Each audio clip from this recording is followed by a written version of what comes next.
72 घंटे से ज्यादा का वक्त हो गया, न सीमा हैदर की कोई खबर न सचिन की। मीडिया से अचानक दूरी बना लेने की वजह क्या है? सवाल इसी पर उठ रहे हैं। पिछले दिनों सीमा का फर्जी आधार कार्ड बनाने वाले 2 लोगों को पुलिस ने गिरफ्तार किया था। इसके बाद से चर्चा यह भी है कि कहीं ऐसा तो नहीं कि कुछ और राज पुलिस को पता चले। तो क्या सीमा हैदर का असली सच अब सामने आ चुका है और इसलिए सीमा हैदर और सचिन मीडिया से दूरी बना रहे हैं? मेरा नाम सीमा सचिन है। सीमा ठाकुर भी कह सकते हो और ठकरायन भी कह सकते हो। मेरा बंदा गैंगस्टर है मेरी जान। मैं उसकी फिगर वाली नहीं, जिगर वाली बंदी हूँ।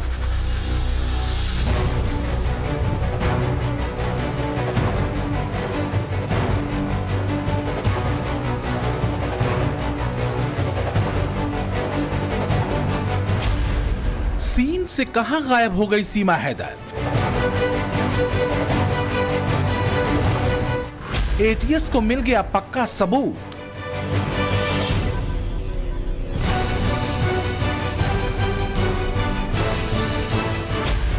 क्या सीमा का पाकिस्तान जाना तय हो गया?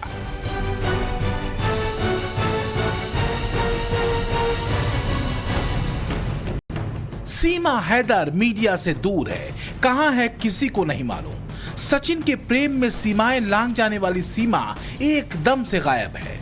पिछले 72 घंटों से न मीडिया में कोई हलचल है, न सोशल मीडिया पर सीमा सचिन की कोई रील। जाहिर है ऐसी चुप्पी, ऐसा सन्नाटा एक बार फिर सीमा हैदर के किरदार को सवालों के घेरे में डाल रहा है। क्या इसकी वजह यह है कि एटीएस को सीमा के बारे में कुछ और बातें पता चली हैं? क्या कुछ ऐसा है जो सीमा के ऊपर उठ रहे सवालों को और गाढ़ा कर रहा है? क्योंकि सीमा हैदर का फर्जी आधार कार्ड बनाने के आरोप में पुलिस ने 2 सगे भाइयों को गिरफ्तार किया है।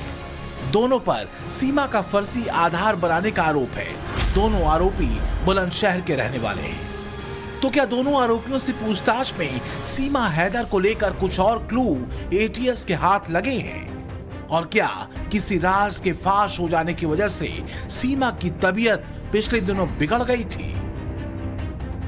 तबीयत खराब हुई थी, क्या हो गया था आपको ये पता? सर चक्कर आ रहे थे, थोड़ी कमजोरी सी फील हो रही थी, तो इसलिए ड्रिप ग्लूकोज वगैरह चढ़वाई। आज भी थोड़ा जी घबरा रहा है, चक्कर से आ रहे हैं सर। दरअसल कई ऐसे पेच हैं जो अब भी उलझे हुए हैं और इसलिए एटीएस ने अभी तक सीमा को कोई क्लीन चिट नहीं दी है। खबर यह भी है कि अभी भी सीमा और सचिन से जगह बदल बदल कर एटीएस पूछताछ कर रही है ताकि किसी कंक्लूजन तक पहुंचा जा सके। हालांकि सीमा हैदर लगातार ये कहती रही है कि उसे भारत की नागरिकता दी जाए। वो सचिन से अलग नहीं रहना चाहती, उसे पाकिस्तान न भेजा जाए क्योंकि वहां उसकी और उसके बच्चों की जान को खतरा है। सीमा जेल में ही सही लेकिन भारत में रहना चाहती है। उनको यही कहूंगी, मैं प्यार में आई हूँ और प्यार की जीत हो गई। मुझे यकीन है भगवान ने चाहा तो, क्योंकि मैं सच पे हूँ, सच बोल रही हूँ, मरते दम तक सच ही बोलूंगी। अब जो फैसला कानून करेगा मुझे कबूल होगा। सीमा ये बात बार बार कहती रही है कि पाकिस्तान जाने पर उसे मौत मिलनी तय है और उसकी बेटियों की जिंदगी भी तबाह हो जाएगी। जिस तरीके से पाकिस्तान के बहुत से लोग कह रहे हैं कि आनी चाहिए सीमा को, और यहाँ पे कुछ लोग कह रहे थे कि सीमा जिस इलीगल है वापस जाना चाहिए, लेकिन आप सवाल ये है कि आप पाकिस्तान क्यों नहीं जाना चाहती है? रीजन क्या है? सर वहाँ मेरी मौत है सर, कितनी बार आपको बताऊँ। वहाँ अगर जिंदगी दी भी गई ना जिल्लत की, मुझे जिंदगी तो देंगे नहीं, मौत ही देंगे, पर मेरे बच्चों की आपको डर है वहाँ आपको मार देंगे? मुझे डर भी नहीं है, मुझे सचिन से दूर नहीं जाना। मर तो एक दिन सबने जाना है सर, किसी को क्या पता कब मौत आ जाए, पता है किसी को नहीं ना। तो पता है जिल्लत की मौत होगी पहली बात। दूसरी मेरी बेटी की पूरी जिंदगी जिल्लत की होगी, इनको पूरी जिंदगी ताने मिलेंगे। जहाँ इनकी शादी होगी, पढ़ाई को तो कुछ पता ही नहीं, तो जब इनकी शादी होगी तभी इनको जिल्लत की जिंदगी मिलेगी। तुम्हारी माँ हिंदू बनी, तुम्हारी माँ ने ऐसा किया, इनकी जिंदगी मेरी तो खत्म हो जाऊंगी, मेरे बच्चे भी खत्म हो जाएंगे सर। नेपाल के रास्ते फर्जी तरीके से भारत में एंट्री करने वाली सीमा ने मीडिया में आने के बाद से ही पक्के राष्ट्रवादी और हिंदुत्व के रंग को गाढ़ा किया है। गले में राधे राधे नाम के पटके से लेकर पवित्र तुलसी के पौधे को जल देना, हिंदू महिला की वेशभूषा में देखना और भारत की जमकर तारीफ करते हुए सीमा ने खूब सुर्खियां बटोरी है। पर सवाल यह है कि क्या ये रंग सच्चे रहे हैं और क्या सीमा को नागरिकता मिलना इतना आसान होगा? 1955 से लेकर आज तक 2022 तक नागरिकता जो अधिनियम है उसमें बहुत अमेंडमेंट हुए। उन्हीं अमेंडमेंटों में से यदि सीमा किसी भी एंगल को पार कर लेती है तो इसको नागरिकता मिल जाएगी। यदि किसी भी एंगल को नागरिकता लेने वाला जो एंगल है उसमें नागरिकता मिल जाएगी। और यदि वो एंगल को पार नहीं करती है तो देखो ये भारत और पाकिस्तान सरकार के ऊपर डिपेंड है कि उसको नागरिकता दें या ना दें। उसमें कानून की कोई जरूरत नहीं है, वो संसद हमारी भारत सरकार और पाकिस्तान सरकार का वर्क है। देश की राष्ट्रपति द्रौपदी मुर्मू को सीमा हैदर की तरफ से एक दया याचिका भी दी गई है। इतना ही नहीं, टाइम्स नाउ नव भारत पर सीमा हैदर सीएम योगी से भी गुहार लगा चुकी है। सरकार बहुत अच्छी है, योगी जी बहुत अच्छे हैं, मुझे अच्छे उनकी वीडियो देखती हूँ, वो सिंपल से रहते हैं। यहाँ के योगी सरकार है। योगी को आप ज्यादा मानती हैं? बिल्कुल, और उन्हीं से उम्मीदें भी मेरी उन्हीं से। क्या क्या उम्मीद है आप? मुझे उनसे उम्मीद है कि वो मेरा इंसाफ करेंगे। मैं जो उम्मीद लेकर यहाँ आई हूँ अपने बच्चों के साथ वो पूरी होगी। मेरे पाकिस्तान में हमारा भविष्य नहीं है सर, ना मेरे बच्चों का ना मेरा। मैं बड़ी उम्मीदों के साथ इस देश में आई हूँ सर। जो हमें वहाँ नहीं मिलता था वो यहाँ परिवार मिला, प्यार मिला, इज्जत मिली। जिसे यहाँ सम्मान कहते हैं, हमारे इज्जत कहते थे, इज्जत मिली। औरत की इज्जत क्या होती है, मेरी बेटियों का यहाँ बहुत अच्छा सा हो जाएगा अगर वो यहाँ मुझे मिल गई ना। तो अगर वहाँ मेरी बेटियों के लिए भी खतरा होता तो यहाँ इज्जत से रह पाए। कैसे खतरा होता? आप कह रहे हैं कि जो मुझे यहाँ मिला मुझे पाकिस्तान में नहीं मिला। पाकिस्तान में आपको क्या नहीं मिला? जैसे बगैर पूछे लड़कियों की या किसी की शादी कर दो। औरत की नहीं चलती, आदमी की चलती है। तो मेरी बेटियां मेरी जिंदगी है सर। मेरे लोग कहते हैं तुम बच्चे क्यों ले आए, जब प्यार था तो बच्चे क्यों ले आए। प्यार था, अगर सचिन मेरे बच्चों को लेने से मना करता ना तो मैं कभी भी सचिन के पास भी ना आती। दरअसल कुछ वजहें हैं जो सीमा को शक के दायरे में डालती हैं। मसलन सीमा के पास से मिले 4 मोबाइल फोन, इसमें एक मोबाइल टूटा हुआ था। शक ये हुआ कि मोबाइल को तोड़ा गया है। इसके साथ ही सीमा के पास 6 पासपोर्ट मिलने की बात भी सामने आई और फर्जी डॉक्यूमेंट के जरिए नेपाल से भारत में सीमा ने एंट्री की। ये पासपोर्ट किसके किसके हैं? 4 मेरे बच्चों के थे, एक मेरा और एक मेरा जो खारिज हो चुका था पासपोर्ट। मतलब पहले नाम सिर्फ सीमा था, ना गुलाम ना अली, ना कोई लकब नहीं था नाम के आगे पीछे जैसे निकनेम कहते हैं, वो नहीं था। तो नेपाल एम्बेसी ने मुझे वीजा नहीं दिया था।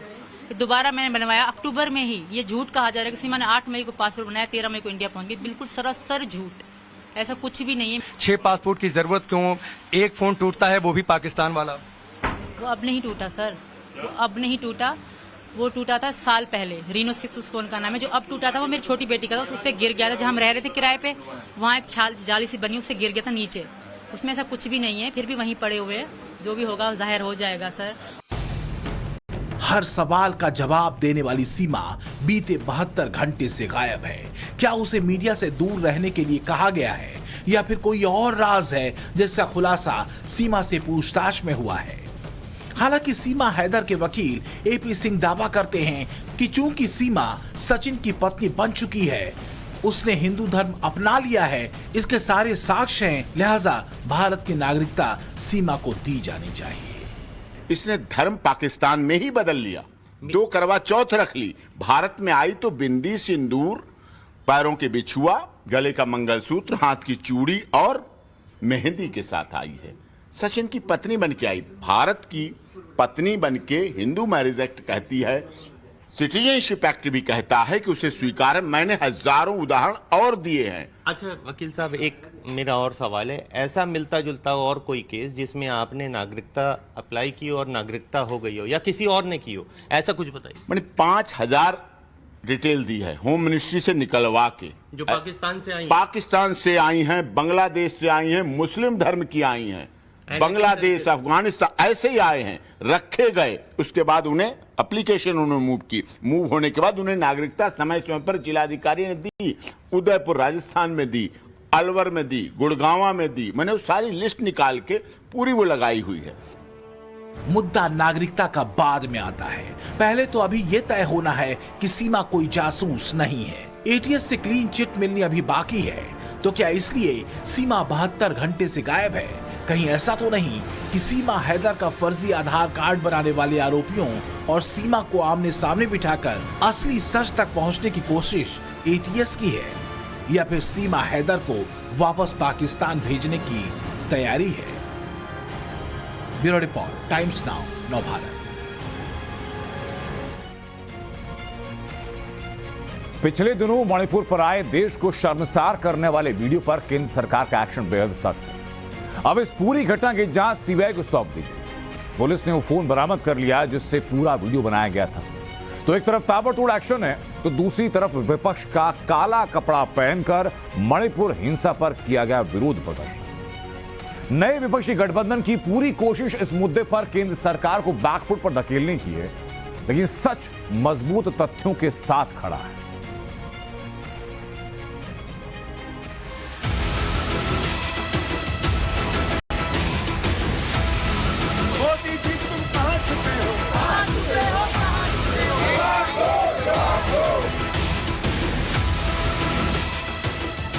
सत्ता पाने की बेचैनी का रंग क्या होता है? चुनावी समर से पहले सियासत को तान देने का ढंग क्या होता है? जवाब है काला। और इसी तरह काले रंग में रंगे INDIA गठबंधन के दल विरोध का एक नया पोस्टर लेकर संसद पहुंचे और प्रोटेस्ट कुछ यूं उतरा। हद तो यह कि जमीनी तथ्यों के बजाय विपक्ष का पूरा जोर इस बात पर कि मणिपुर हिंसा और मॉलेस्टेशन मामले पर सरकार ने कोई एक्शन क्यों नहीं लिया। लेकिन सच विपक्ष के काले कपड़ों से कहीं ज्यादा उजला है। सच ये है, महिलाओं से दरिंदगी के वायरल वीडियो पर एक्शन हो चुका है। जिस मोबाइल से वीडियो बना उसे बरामद किया जा चुका है। पूरे मामले की जांच सीबीआई को सौंपी जा रही है। लेकिन INDIA के ब्रांड न्यू लेवल में आया विपक्ष मणिपुर हिंसा को लेकर आक्रामक है। आरोप ताबड़तोड़ हैं, पर जो दो बड़े आरोप न्यू विपक्षी एकता मंच INDIA पीएम मोदी पर लगा रहा है वो ये कि प्रधानमंत्री मणिपुर पर बोलने से बच रहे हैं, उन्हें संसद में आकर जवाब देना चाहिए। और राहुल गांधी मणिपुर जा सकते हैं तो मोदी क्यों नहीं? दरअसल दूसरा प्रश्न ही विपक्ष के लिए सबसे अहम, क्योंकि मुद्दा अपने नेता को चमकाने का। मणिपुर हिंसा पर विपक्ष के राग की आग 2024 की बेचैनी का ताप है। दरअसल मणिपुर की नस्लीय हिंसा को लेकर विपक्ष इतिहास और तथ्य दोनों पर काले कपड़े डाल रहा है। 1993 में मणिपुर में नस्लीय हिंसा हुई। इस पर संसद में सिर्फ एक बार चर्चा हुई। तब तत्कालीन प्रधानमंत्री ने जवाब नहीं दिया, बल्कि तत्कालीन गृह राज्य मंत्री ने जवाब दिया। मणिपुर हिंसा में खुद केंद्रीय मंत्री अमित शाह इस मुद्दे पर चर्चा के लिए दोनों सदनों के विपक्षी नेताओं को पत्र लिख चुके हैं, लेकिन विपक्ष अपनी जिद पर है।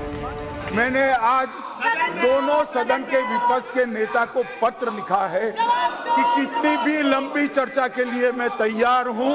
सरकार को कोई डर नहीं है। चर्चा जिसको करनी है मणिपुर पर वो चर्चा करने हमें कुछ छुपाना नहीं है। हमने दोनों विपक्ष के नेताओं को मैंने आज पत्र लिखा है।